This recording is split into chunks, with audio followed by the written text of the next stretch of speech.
Welcome back to Movie Recaps. Today I will show you a 2006 drama film, titled Akeelah and the Bee. Spoilers ahead. Watch out and take care. This is the story of Akeelah Anderson, an 11-year-old girl who doesn't seem to fit in quite well. She studies in southern Los Angeles at Crenshaw Middle School, a poor-conditioned place with primarily African-American students. In the middle of her class, Ms. Cross is handing out some tests, and she particularly catches Akeelah's eye.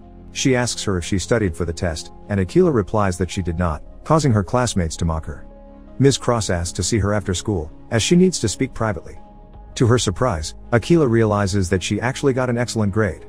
After class, Ms. Cross tells her the potential she has as a student, contrasting with Akeelah's subdued attitude, not making her homework and sometimes skipping classes. She also tells Akeelah about the school's first spelling bee next week, endorsing her to sign up. Akeelah talks to her friend Georgia on the streets while a homeless man begs for alms, and they see the new car of Derek Tease, a neighborhood bully. When Georgia asks if she will enter the spelling bee, Akeelah replies that she's not interested and thinks it's stupid. Despite this, Akeelah enjoys winning games of Scrabble on her computer as a hobby in the evening. She's called to dinner, and her family chats with Devin, Akeelah's brother who studies to be an airline pilot, as they haven't seen each other in a while. However, he tells his family that he hasn't flown a plane so far, still staying in control rooms, with his mother Tanya glad that he doesn't have to do such dangerous work yet. Akeelah has a good relationship with her brother, urging her to continue her studies. Her mother asks Akeelah to turn off the TV, but Devin tells her to change the channel instead. Coincidentally, Akeelah ends up tuning into a spelling bee and is surprised by its size and recognition. The girl on screen wins the national contest, and the entire audience cheers her on. Back in her room, Akeelah researches the word the girl spelled while remembering her father, who used to play Scrabble with her before dying. Akeelah researches and transcribes words to learn their correct spelling, a practice she does for much of the night. A week later, Akeelah is harassed by a pair of bullies at the start of school, wanting to force her to do her English homework. Parallel to this, Principal Welch talks to visiting English teacher Dr. Joshua Larrabee, and they find the girls fighting. Welch breaks up the fight but calls Akeelah and asks if she has signed up for the spelling bee yet, but she denies it. In Principal Welch's office, he praises Akeelah's spelling skills, but criticizes her for skipping classes. Welch asks if she knows about the Scripps National Spelling Bee, and she comments that she watched the finals last week. He explains that several young students compete in regional competitions to make it to the National Spelling Bee in Washington, D.C., and that he wants one of his students to be in that year's competition. Whoever wins the next school competition that day may participate in the next district competition the following month. Akeelah has no interest in representing her school because of its poor educational conditions and comfort for the students. Still, Principal Welch insists her to do so. Akeelah mentions how everyone will make fun of her if she competes and wins, so Welch resorts to putting her in detention for half the semester for all her absences. She agrees to participate against her will, so the competition begins. It all starts a little uneven, as the kids are not used to that kind of event, but when Akeelah comes to the front, she says her first word correctly. Time marches on, and Akeelah ends up in the finals with the word fanciful, which she spells without a problem, winning the competition. As her friend Georgia and the audience celebrate, everything is interrupted when Mr. Larrabee stands up and speaks directly to Akeelah, requesting her off to spell prestidigitation. Despite the parry Ms. Cross tries to make as she considers Akeelah too young for that level of spelling, Principal Welch allows her to continue. Under everyone's gaze, Akeelah ends up spelling the word right. Hence, Mr. Larrabee continues to throw out complex expressions that the girl spells without a problem, at least until she gets to the word pulchritude, which she spells wrong. Akeelah is taunted by her bullies and ends up running away. She is overtaken by Principal Welch, who encourages her by saying that she did everything right, and Dr. Larrabee seconds him by saying that people are actually afraid of her intellect, and that she need a coach to advance further. Nevertheless, Akeelah leaves with the bitter thought of not participating in spelling bees again. Georgia encourages her back home, but Akeelah is dispirited, saying Larrabee's words were misleading but not hard. The following day Akeelah is awakened by her brother Devin, who is about to leave again. He tells her that she should continue with the competitions because of how good she is, appealing to their father and his love for words. Akeelah agrees, asking Principal Welch for at least a new outfit for the competitions, but he tells her that she has to finish in the top 10 in the district first, and to do that, she must train hard with Dr. Larrabee. She hesitates, and Principal Welch gives her a copy of last year's competition. Akeelah is intimidated to see the contest at home. Even worse, her brother Terrence shows up, discouraging her by saying she will lose to a bunch of white kids. Upon visiting Dr. Larrabee, Akeelah finds him tending to his plants. He starts teaching her about his knowledge of both words and competition history, explaining that the first thing to do is learn winning words and their origins. Larrabee criticizes her ghetto talk and says that she has to speak correctly before him from now on. However, friction between them causes Larrabee to resign, but not before being insulted with complex words by Akeelah. She begins to study on her own, but when she asks her mother if she will see her at the competition, Tanya says she only sees the contest as a game and that her sister Kiana is the one who will accompany her. At the end of registration, Akilah meets Javier Mendez, a boy who made it to DC, placing 13th. He tells her about Dylan Chu, one of the most formidable spelling competitors who placed second in the national competition. Akilah struggles in her first round, feeling pressured by the crowd, but makes it through to the next one. The match progresses, and Larrabee watches everything from a distance, noting Akilah's progress. 11 competitors are left, about to decide who will be the top 10 that will pass to the regional finals in Southern California, but just as this is announced, Kiana's baby starts to cry, interrupting the competition. Akilah sends her sister out so they can continue. In her turn, Akilah must spell the word synecdoche, which she finds pretty complex and ends up spelling wrong. During the last turn, the finalist kid must spell Carmagnole, and in his ignorance, he's secretly helped by his mother in the audience. Kiana, who watched the competition from afar, notices this and interrupts the match to announce the cheating. When the lady is questioned, she denies it, blaming the burden given to the children in the competitions. However, her son confesses, giving Akilah another chance to win and qualify for regionals. Upon returning home, the girls find their mother scolding Terrence for his criminal activities outside the house. Before going to sleep, Akilah considers joining a spelling group that Javier had told her about. She travels to Javier's school the next day, where she meets Dylan Chu. Dylan tells her that he studies on his own and commands her to spell xanthosis, but Akilah fails. He demoralizes her and leaves her alone. Akilah trains along with Javier and a couple of his friends, getting along well with everyone. Akilah thinks that place is better for her than her school, and when she returns home, she finds her mother waiting for her angrily. Akilah hadn't told her that she would study on her own, and her mother tells that she would have to do summer school to make up for her absences. Akilah now insists on the competition, but her overwhelmed mother doesn't feel it's in her best interest, so she forces her to quit. However, Akilah ends up signing up the permission using a fake signature. She shows up in front of Larrabee the next day, showing him how focused she is on the project, and asks him to be her coach. Larrabee tells her that she was lucky in the past competition, but she must try harder to win. When he asks her what her goals are, she only tells him she can spell. After a few words of support, Larrabee agrees to be her coach, but requires her total commitment. Akilah then goes to Javier's birthday party with Georgia, but her friend is intimidated that there are only white kids, leaving Akilah alone. Javier talks to her, raising her spirits and even kissing her cheek. They then go downstairs to learn that Dylan brought several Scrabble boards to play on, with Akilah facing Dylan. As Dylan gains more points than everyone, Akilah makes substantial advances. Still, the intimidated Dylan manages to come back. The clock ticks down and only Dylan and Akilah are left competing, but the former ends up narrowly winning. Javier tells Akilah that no one has ever come this close to beating Dylan. As Akilah goes around Javier's house, she finds Dylan's father scolding him for almost losing to a black girl in a board game. During training with Larrabee, Akilah complains about his methods, saying they are slow and inefficient. Now Larrabee demonstrates how complex words are made up of smaller, simpler ones, deconstructing the language and learning the roots of words.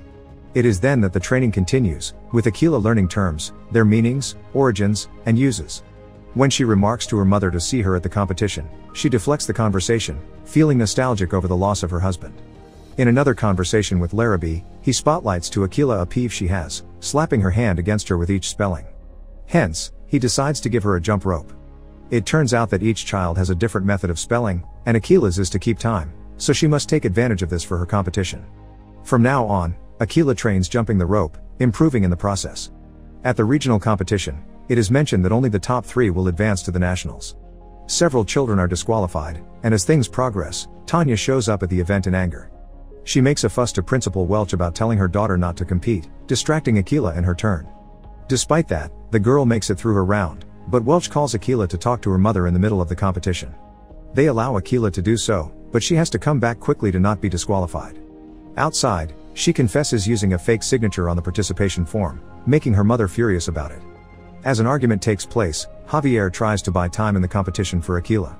Larrabee introduces himself to Tanya as her daughter's coach, and Welch tells her that Akilah is getting extra credit at school for doing this competition. When Tanya asks Akilah why she kept all this hidden from her, Akilah replies that every time she brought up the subject, she didn't want to hear it. It is decided that Akilah's punishment will be double duties for the next 3 months, managing to return to the stage on time, thanks to Javier. Now with her mother's permission, Akilah can go on to place 3rd, only surpassed by Dylan and Javier, respectively. Akilah becomes popular at her school, honoring her with a speech. When Georgia invites her to her house to celebrate, Akilah is pulled aside for an interview, leaving her friend alone.